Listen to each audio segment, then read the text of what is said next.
It sounds like a surreal story to say that I actually went to bed and I woke up and could not walk. But that is actually what happened to me. I went through years of misdiagnosis, of the doctors really not knowing what was going on with my leg. And it just kept me in continuous pain all the time. I missed a whole semester, I'm sorry, of my junior year in high school, but I was able to finally return. I continued in therapy. I still wasn't able to walk unassisted. I was on crutches. By the time I graduated my senior year, I was able to actually walk across the stage.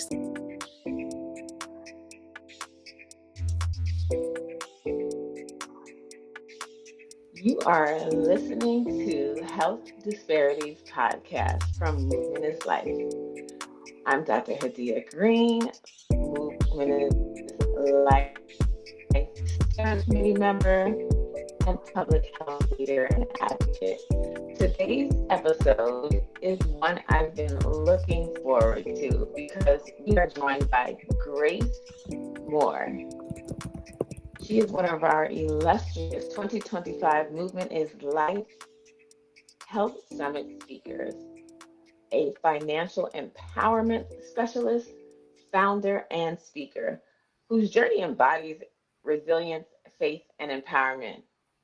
At just 17 years old, Grace was told she would never walk again. After waking up from a nap or nightmare, with her left leg paralyzed, she faced a defining moment. After waking up, she was left with choosing to shift her mindset from you can't to I will. Today, Grace continues to inspire audiences by speaking from the lens of the patient, sharing what life looks like, moving forward, even while living with daily pain. She reminds us that we can choose to be up and able rather than down and defeated. Grace, welcome to the Health Disparities Podcast. Great day. Thank you for that warm welcome. I'm so glad to be here today. So, I was hoping we could start by talking a bit about your personal journey and motivation. And could we start by you just telling us a little bit about yourself, how you came to be so passionate and active in the space of movement and the work that you do as a speaker? Definitely. So my journey in getting into movement, actually, like you mentioned, I went to school. I was my junior year in high school, and it sounds like a surreal story to say that I actually went to bed and I woke up and could not walk. But that is actually what happened to me. I went through years of misdiagnosis, of the doctors really not knowing what was going on with my leg, and that it just kept me in continuous pain all the time. I missed a whole semester, I'm sorry, of my junior year in high school, but I was able to finally return. I continued in therapy. I still wasn't able to walk unassisted. I was on crutches.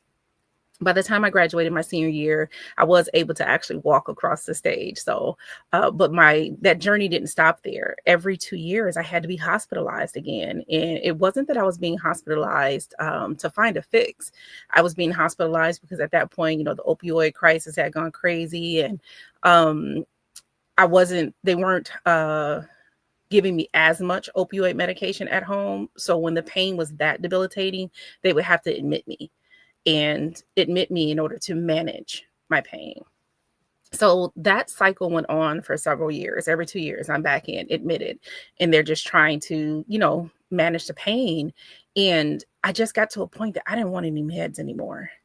I had started a family, and then in my career, like I could not literally just be on drugs all the time. It didn't allow me to be active the way that I needed to be. So I had to start seeking other ways. How can I get my body out of this pain? So I had to start listening to my body. Um, the primary part in that, though, the most significant thing that I had to do was actually change my mind, because someone in the hospital, one of the, not nurses, but the social workers that was there, she came in and had a conversation with me, and she was, very encouraging sounding, but her resolution was just like, well, you'll be able to get, at your age, you'll be able to get Social Security, and I'm just like, mm-mm, Mm. Wow. mm-mm. That's not a life for me. Like I was in the marching band at the time, and I gotta go. No, I couldn't just, stay there. So I knew that wasn't going to be the end for me. And I had to fight for whatever it was that I could do to get myself out of there.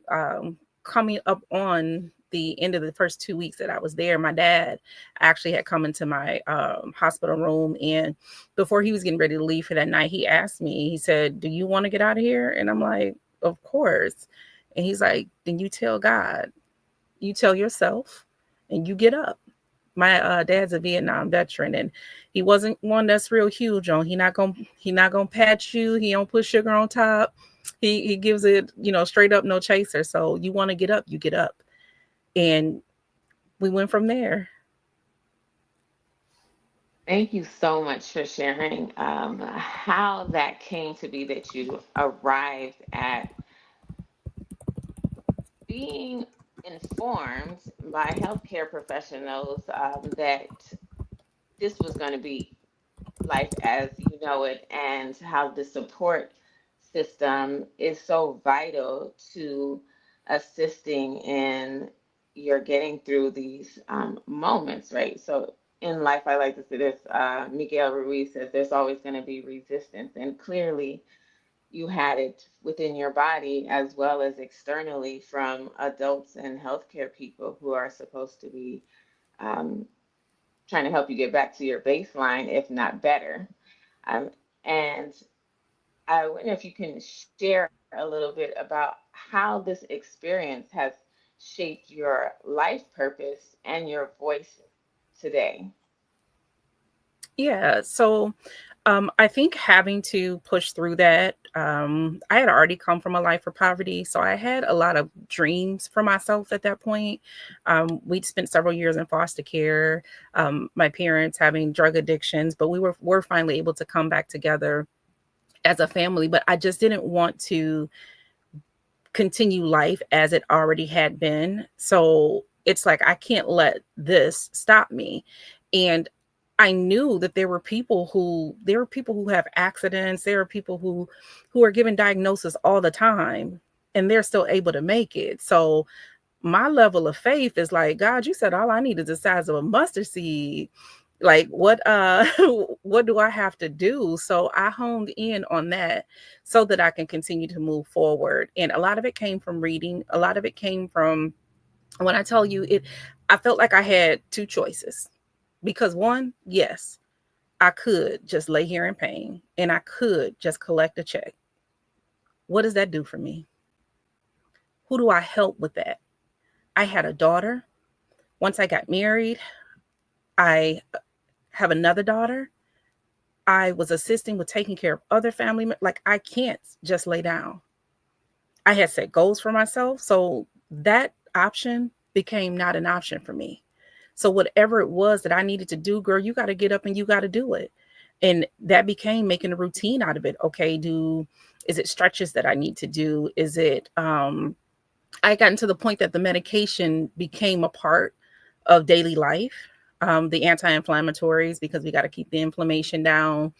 Um, and different pain meds that I could take at work, but that still wasn't good enough for me. How do I get out of this? I also had asthma.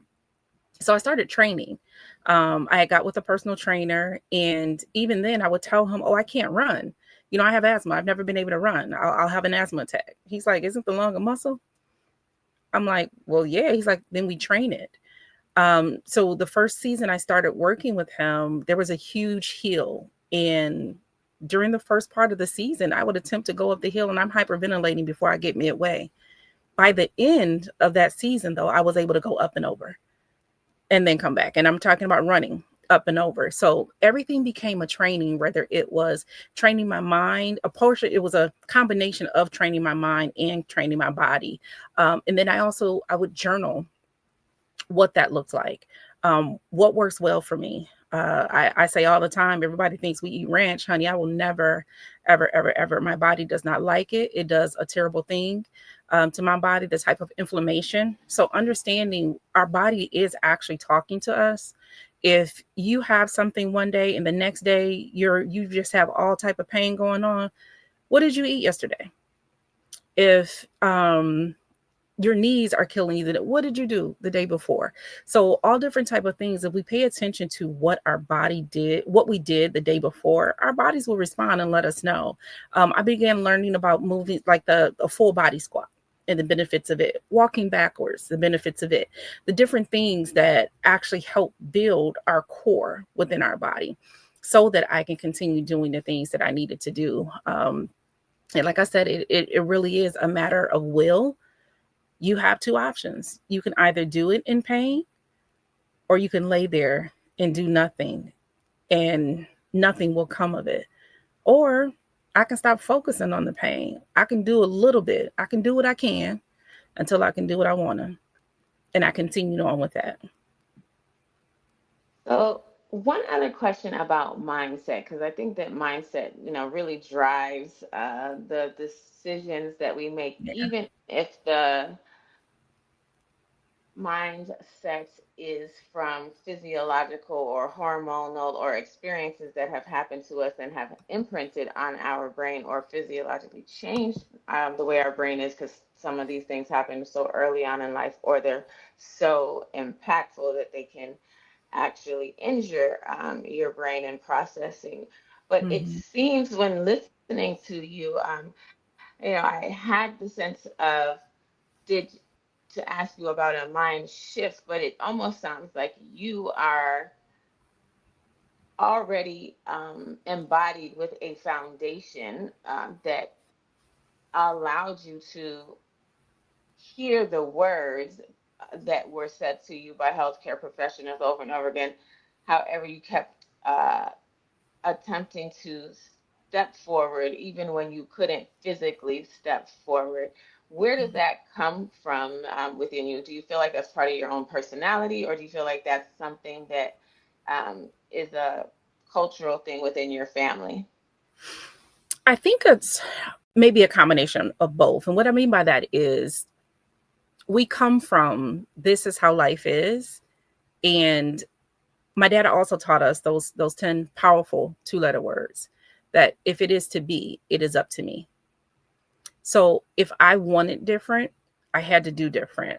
Being that he was a military dad, he was no holds bars. Like there was no sugarcoating things. The way he was very stern, very like, well, we called him mean, you know. When we were younger, that was, it was that he was mean, but it wasn't that he was mean. It was just that this is how things are. He was raised Southern boy in the South, and life that he knew it, his morals and values, I'm grateful that he was able to pass down to us. My mom was more of the softer one for us, the caregiver, the lover. So she wasn't as mean as dad. But I think that part actually came from him. We had no option to lay down. We had no option to give up. We had no option to not be great. Though we were in the South a lot, we would have good grammar. Though we were from the hood, you were going to speak appropriately. We read dictionaries, Lord Jesus. We read dictionaries, encyclopedias, the newspaper. That's just what was instilled to us by my parents. So that already didn't allow, but we were still, like I said, we were in the hood. We were still in a poverty environment, and then having gone on to foster care and things like that, because that foundation was already laid. Now it is a decision that was placed on me on how do you want to continue on? Do you want to still shoot for those dreams, or do you want to stay right here in this community that we are? I will say that a lot of us are, we're we're subject to the environment that we're in. And Mhm. what I mean by that is that when we're not exposed to other things, we only know the 50 people that we're around. Life is only like this one community that we're in. So even though we didn't have much, my parents still exposed us to other things. And from that exposure, it made me want more. It wasn't the how the kids now are looking at what's on TV and oh, and they want this Instagram life. It's like, no, I do want to have a house that has a circular driveway, or I want to not have bugs and stuff. You know what I'm saying? I want it different than Mhm. what we had. So because you want different, you make the choice. You're given the tools. Now you make the choice to go get different. Yes, just because you are from this environment doesn't mean that you have to stay right here. So I always, even as that child, wanted to be able to go out, build up, and then come back in and see how it was that I would be able to affect my community. So I love that you are integrating on a moment to moment basis. It seems that's actually woven into the fabric of who you are, the embodiment and importance of community and Mhm. the importance of what you communicate with one Yes. another. Um, I really want to go a little deeper into your emphasis on the power of words, and how do you encourage people to use language that uplifts rather than tears down? You spoke a little bit about like being in variant circumstances, whether you lived in impoverished situations, whether you were in and out of foster care, and yet you still have this underlying basis of thriving and not just existing and surviving. So tell me about where that comes from for you and what that looks like, that importance of power of words and how you utilize that to encourage others. Yeah. So I'm a woman of faith, and I truly believe in what the Bible teaches us, that the power of life and death lies in our tongue. And with that, I have I've seen, so it's not just something that I've read, it's not just something that I've heard, but I have lived a life of you taking what you say. We weren't able to say try. We weren't able to use the word try. Whatever it is that you want for your life, I would challenge anyone. Number one, the Bible tells us to write the vision and make it plain. Write it down. And then number two, and it's not about it not being reality just because you're speaking something that is not so yet. It is about knowing that it can be. But if I focus on what's not and what hasn't been, that's where I'll stay. But if I focus on what could be, because I know it can, because everything that's done, it's already been done before. So if someone else has done it, and even if it's something that someone hasn't done, I'm an innovator. I can do, because what? The word tells me that I can do all things through Christ who has strengthened me. So I think my faith plays a huge role in that. Speaking over what can and cannot be, you will not tell me what I cannot do. I promise you that it's a huge fuel on telling me go do it and go do it now. But we were always taught though to be humble in it, never needing to go back and say, I told you so. Like I would never do that because I know you're watching anyway. So never needing to go back and say, I told you so, but to tell me something that I can't do, I want you to just hold off and give me a minute. I may not do it today. I may not get it done next week, but it will be so because if it's something that I want to do, we will. So writing that and then speaking that over yourself, it plays a huge role in the belief that you have. It it's a difference in what you're telling your mind every single morning when you get up. I mention often that I would always say rain day is pain day, because if you ever deal with Arthur, bursitis, or any of those cousins, you know how rain really affects your body. And I would automatically label rain day a pain day. Why do you keep choosing that? Rain day might be a little achy day, but it doesn't have to be a complete pain day. But if you wake up in the morning and label it as such, sweetie, that's what it's going to be. So choosing to speak differently over how I wanted my day to be, choosing to speak differently and focus on what is important to me in life. Just transparency, I don't even focus on the fact that I was told at 17 that I would never be able to walk again, because that's so far gone in life for me. I've overcome that. And it's like there's so many more hurdles that have come after that. And it's like, oh, not being able to walk, what's that? But what I did do with that, I have not fully run a marathon yet because I began to challenge myself. But I began enrolling into 5Ks and different kind of walks and things. I do walks and things like that all the time. Just because somebody said I couldn't, you know what? Let me do it twofold. Let me give back, as well as cheer myself on what I know I can do. And that has been rewarding for me and for others, to be able to help somebody else along the way. Like, somebody might have given, and again, the doctor who told me that, I don't fault him. He actually needed to do that. Him pouring that salt, that was just a little bit of fuel that I needed to get up, because you have a choice. And the choice really can be to just stay where you are. But if a person wants to change that choice, you got to write it. You got to speak it. A lot of times you hear people say, you got to see it to believe it. If you believe it in your mind and you can envision it, you can bring it to life. I truly believe that. So I That's a love question. what you said about the narratives that we have for ourselves, or that we adopt from what either life has shown us, or we interpret, or what people have said.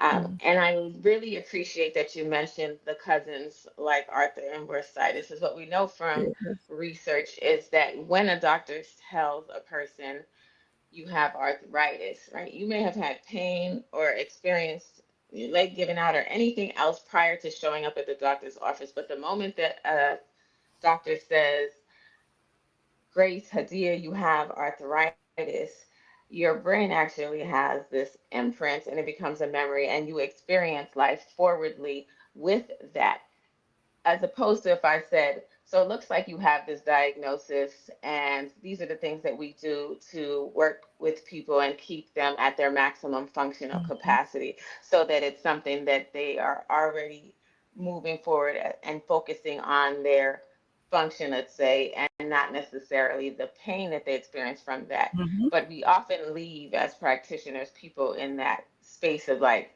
this is your doomsday diagnosis, yes. right? Mhm, So I really appreciate that you touched on that for us. And these things sometimes can lead to communal or familial myths or misconceptions, and mhm. either on the part of the practitioner or the patient. And I want you just to touch on, before we move into some of your work, what myths or misconceptions do you often encounter in your own health journey?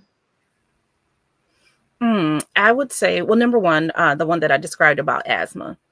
As a child with asthma, I didn't play in all the same activities that everyone else did because of the fear of me having an asthma attack. I didn't realize that all you had to do was build that muscle. And honey, actually, yes, you can. And we're not only going to play, we're going to walk, we're going to jog, and then we're going to run. We're going to build our way up to that. I think we often just want the harvest without having to plant the seed and go through that process. So that was one major misconception. Two, the fact that I would never walk again. What data did you look at within my records to make you think that because of where I am today that I would never be able to walk again? Like, never is such a huge word. What options are out there for me? So I like what you just said when you just reframed how you said it to the client instead of, okay, this is your diagnosis. Well, that may be the diagnosis, but just wording it differently gives a little bit of hope. And sometimes we can hang on to a diagnosis instead of seeing what the end may be like. There are so many people out there that if we could just take the hope from it. Others would be, my makeup, my body makeup. I'm a little heavier Mm. on the bottom than I am, on the top. So naturally, that not being able to change because it's my natural build. Well, no, I can bring those hips in, and there's just different exercise. It's us not, we don't know what we don't know. And just being able to get that knowledge from somewhere else that will tell us what we actually can do. I didn't know that. I was teased all the time about how I walked when I was younger, and that I walked with my butt stuck out. I had Mm. scoliosis. Mm. So there's a curve naturally in my spine, but I didn't know what it was. I hadn't even I didn't get my diagnosis for scoliosis until I was an adult. But all that time, that curve that was in my spine made me look like I was walking, like a duck. And no, that's actually just how I was built. But from it being like that, I was told I would never be able to lie flat. Well, actually, the first time I did Bikram yoga, so going to sleep, nothing I did, I never laid flat. I did Bikram yoga for the first time, and I laid flat. It was so like a miracle for me. Following that, once I started seeing my athletic therapist, I don't know what that woman used to do with my body, but she changed it. And I could lay flat. She would just do some adjustments. And I think it's a lot in us doing the movement instead of, yes, we may have to medicate a bit so that we can get there, but it really does come with the movement. um when I had my spine surgery, realizing that I had to walk the same day that I had the surgery. How am I going to Mhm. walk? Because in my mind, all I'm thinking, wait a minute, you just cut my back, my spine. Like, how am I going to walk? But I Mhm. think in health, we're getting to the point now of understanding the benefit of what movement actually does for us. So yeah, actually, day one, yeah, you awake now? You good? Yeah, let's go walk. What? So I think us realizing there are other options and just seeking those. I will never go with a flat out 100%. This is what your diagnosis is, and there's nothing you can do about it. Let's see what options are out there. Thank you. So I want to transition us a little bit so we can make sure we touch on the amazing work that you are doing moving forward. And you gave us a very rich understanding of the journey that you have been on as a human being and also as someone who has chosen to integrate movement in your life as part of your well being, whether in response to the naysayers in the beginning of your significant health journey, um, as well as being part of the energy that you bring inherently to your own life and being, but also to pick up others as you move forward. So I want to touch on the fact that despite your life and some of these significant things that happened to you as a child, including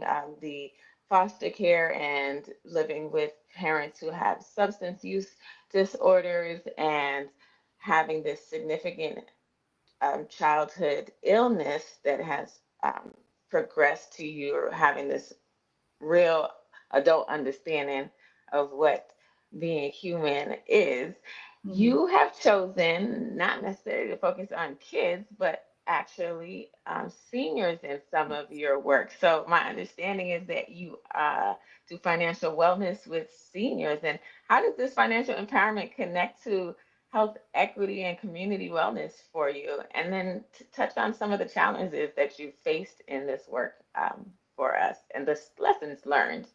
Yes. Okay. So definitely, yes. Seniors are my niche. They are my baby. Life going full circle. So what I do now is that I actually help people protect their money, understand their options, and make decisions that is actually building real, lasting stability. I had been in the casino industry. I had a very lucrative career. I started casinos when I was 21 years old. Went up into management and almost 3 years ago. So next month will be 3 years ago. I hung my hat and I went full time into actually helping people. I'd watched for years people give away their life savings in casinos, and I love my casino career, but even though I had hit a financial goal that I wanted to hit, as far as at a certain age, I wanted to be making a certain amount salary wise, I wanted to have a certain amount of impact, but it still wasn't enough for me. I didn't have the fulfillment. And God had placed in me something else that he wanted me to do, and it was to help his people. And during COVID, it just became so much more widespread on how much we needed that help. So when I returned, once the casinos opened back up, God had already told me then to prepare. So when I returned back, when we opened up, I let my leadership know that it would be time for me to transition, and I would be going, full time into doing this. And several years later, I was able to successfully do that. So there has been this journey has been a whole nother level. Um, of having to, because now I have to experience with pain wise. Mind you, at the casino, I walk every single day, right? Well, I'm on a computer a lot now. Even though I had my office, Mm-hmm. then it would be on the computer. I was still around the casino. Well, I'm seated actually a lot now. Right. That really has an effect on my body. So when I'm thinking about that's not even, well, that's not even a question you ask, because that'll get into a whole other thing on how we have to protect ourselves in the environments that we work in, so that we're still Mm-hmm. keeping those joints, and things like that oil. But yeah, so how I married the two of them together, I began taking a look at why we were needing to, number one, try to make that extra dollar in that way that we were doing. And I would go into buildings and things like that. And I don't know how I initially got with seniors, but that's where God led me. And once I started, I was being attracted to more and more senior, facilities and things like that. And what I found was they're not making it to the end of the month, or they're getting to the end of the month and they have overdrafts in their accounts and things like that, or they were being taken advantage of very heavily when it came to scams and different fraudulent activity. And it's like, okay, how can I help? What do I Mm-hmm. need to do?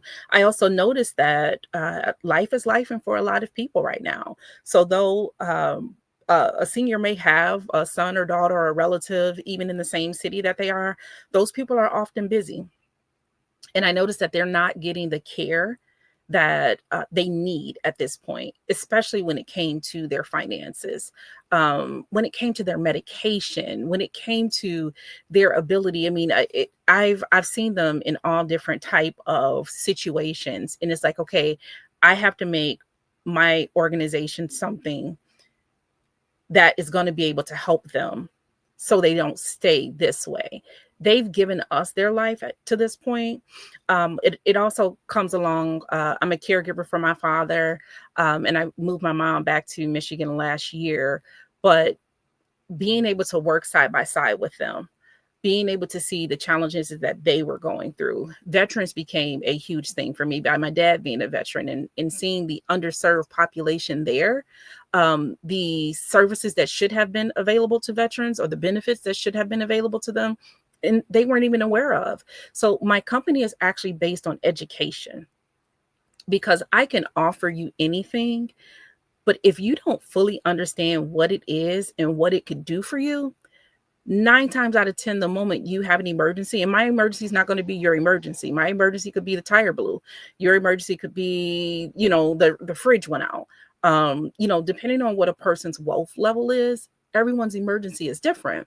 So what does that look like for each person? We don't coupon anymore. We don't save anymore, because who can save when we have overdrafts? So how can we get back to that point? How we're not budgeting anymore. I would sit down with them and I physically go over their bank statements. I promise you, I would say 85% of the seniors that I sit down with have things coming out of their accounts that they don't know what it is. Mm. Well, that's a savings Mm. right there. They don't know what it is or where it's come from. And that's a lot of the spam calls and different things like that. So I build relationships with them. We're 100% based on integrity. The trust has to be there, especially working with our seniors.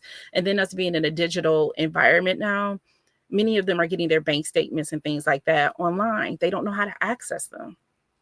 Or they may have set a password and they're real generic with it, 1 2 3 4 for PIN numbers and things like that. We can't do that. Right. So teaching them different methods on how we can still remember a password but still make it secure. So, and I'm not going to tell, online the different tips I No, we tell, can give then, all your that'll tips. be other. Yeah. But I encourage them with giving them the knowledge so that they feel empowered again.